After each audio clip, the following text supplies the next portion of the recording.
நம்ம எல்லாருக்குமே ஒரு அம்மா இருக்கிறாங்க. அந்த அம்மா வந்து நம்மளை பெற்றெடுத்திருக்கிறாங்க. ஒருவேளை சிலருக்கு இறந்து போயிருக்கலாம். சிலருக்கு தாய்மார்கள் உயிரோடு இருக்கலாம். அது ஆணாக இருந்தாலும் பெண்ணாக இருந்தாலும் அம்மா இருந்து தான் ஒரு மனுஷன் பூமியில் வர முடியும்.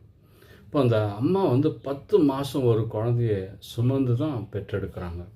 அந்த 10 மாதத்தில் நிறைய ப்ராசஸ் நடக்குமா. அவங்களுக்கு தலை சுத்தல் வருமா, வாந்தி வருமா, மயக்கம் வருமா, இடுப்பில் வலி வருமா, முதுகில் வலி வருமா, இப்படி எல்லாம் இருந்தும் கூட தூக்கம் இருக்காதா, இப்படி எல்லாம் இருந்து கூட பாதுகாத்து அந்த 10ஆவது மாதம் பெற்றெடுக்கிற நாளில் இன்னும் கஷ்டம் வருமா, அந்த உயிர் போய் உயிர் வர மாதிரி இருக்குமா.